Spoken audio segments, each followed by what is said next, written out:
Chapter 4. The Man in the Long Yellow Coat. Christmas 1823 was especially lively and colourful in the village of Montfermeil. Entertainers and traders from Paris set up their stalls in the streets, and business at the Thénardiers' inn was very good. While guests and visitors ate and drank noisily, Cosette, now 8 years old, sat in her usual place under the kitchen table. Dressed in rags, she knitted woolen stockings for Éponine and Azelma. One evening Madame Thénardier ordered Cosette out into the cold to fetch water. The nearest water supply was halfway down the wooded hill on which Montfermeil stood, and Cosette hated fetching water, especially in the dark. Miserably, she picked up a large empty bucket that was almost as big as she was, and was walking with it to the door when Madame Thénardier stopped her. "Buy some bread on the way," she said, giving the girl some money. Cosette took the coin, put it carefully in her pocket, and left. She was cold and hungry as she dragged the bucket behind her along the crowded street, but she could not resist stopping in front of one of the stalls. It was like a palace to her, with its bright lights, shining glass, and pretty objects. But the object that most attracted Cosette's attention was a large golden-haired doll in a beautiful long pink dress. All the children in Montfermeil had gazed with wonder at this doll, but nobody in the village had enough money to buy it. Cosette gazed at the doll for several minutes, but remembering her job, she sighed and continued on her way. She had soon left the colourful lights and the happy laughter of the village behind her, and was running down the hill into the frightening darkness of the wood. Finding the stream, she bent forward and began to fill her bucket. She did not notice the coin that Madame Thénardier had given her for the bread fall out of her pocket into the water. When the bucket was full, she gripped the handle with her tiny, frozen hands and tried to pull it back up the hill. But the bucket was so heavy that after a dozen steps she had to stop for a rest. She managed a few more steps and stopped again. Her progress became slower and slower. She was almost at the end of her strength, and she was still not out of the wood. Leaning against a tree, she cried aloud, "Oh, God, help me! Please, dear God!" Suddenly, an enormous hand reached down from the sky and took the bucket of water from her. Looking up, Cosette saw a huge, white-haired man standing next to her. He looked very strange, with his tall black hat and long yellow coat. "This is a very heavy bucket for such a small child," he said gently, looking down at her from his great height. For some reason, Cosette was not afraid. There was something about his eyes, filled with a strange sadness, that she liked and trusted. She let him carry the bucket up the hill, and as they walked back towards the village, she told him everything about her life with the Thénardiers. The old man listened with great interest, and asked her many questions. As they were approaching the inn, Cosette turned to him and said, "May I have the bucket now? If Madame Thénardier sees that someone has been helping me, she'll beat me." The old man gave her the bucket, and they entered the inn together. "What took you so long?" Madame Thénardier said angrily when she saw the little girl. "This gentleman wants a room for the night," Cosette said, trembling with fear, expecting to be beaten. Madame Thénardier glanced at the old man without interest. She could tell from his clothes that he probably had no money. "I'm sorry, the rooms are full," she said. "I can pay the price of a room," the old man said. 40 sous, Madame Thénardier replied, although the usual price was 20. 40 sous, the man agreed. He sat down, and Cosette, after serving him some wine, returned to her place under the table.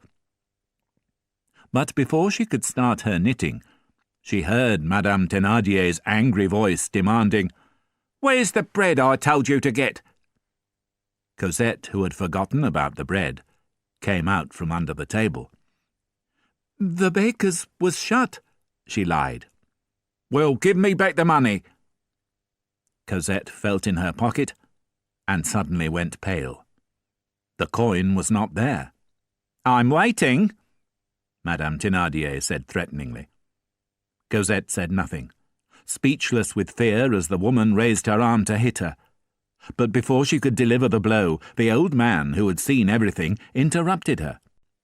"Madame, I've just noticed this on the floor. It must have fallen from the child's pocket."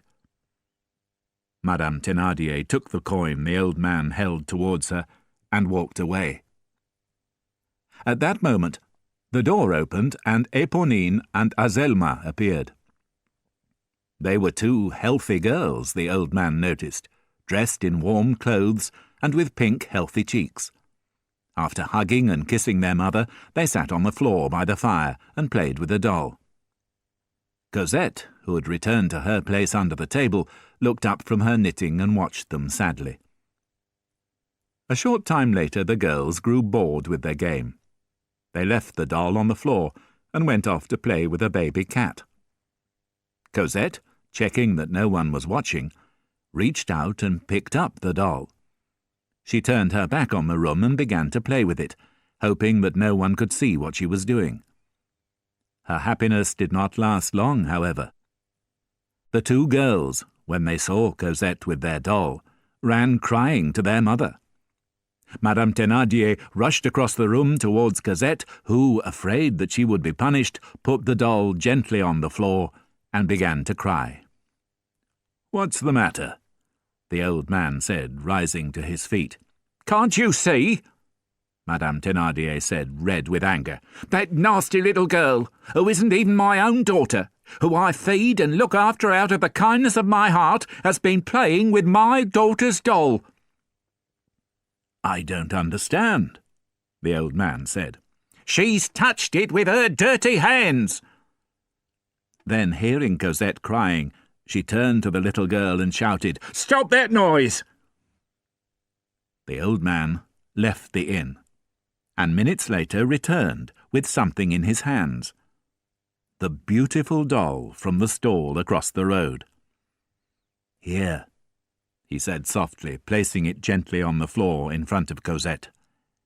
"It's for you." There was a sudden silence in the room. Madame Thénardier, Éponine, and Azelma stood absolutely still. The drinkers at the other tables paused, glasses halfway to their lips, and stared with disbelief. "What kind of man is this?" they thought. "He dresses so poorly, but can afford to buy the most expensive doll in Montfermeil." The Thénardiers gave the old man their best room for the night. The next morning they gave him the bill, charging him 3 times the usual price for a meal and a bed for the night. They waited nervously while the man studied the bill carefully, expecting him to complain or cause trouble. Finally, he looked up from the bill without expression and said, "Tell me, is business good here in Montfermeil?"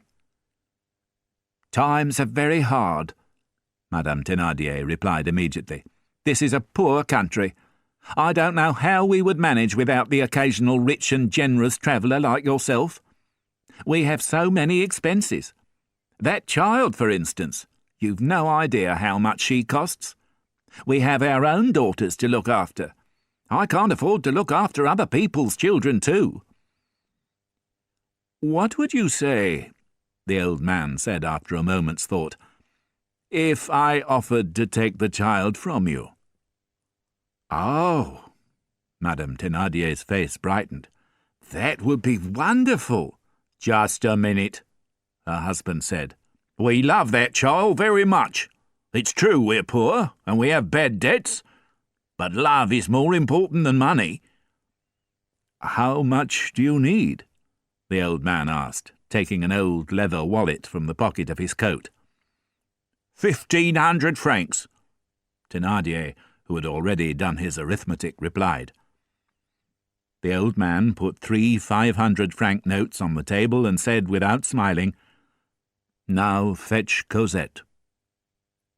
When Cosette came downstairs, the old man gave her new clothes to wear, a black woolen dress, black stockings, scarf, and shoes.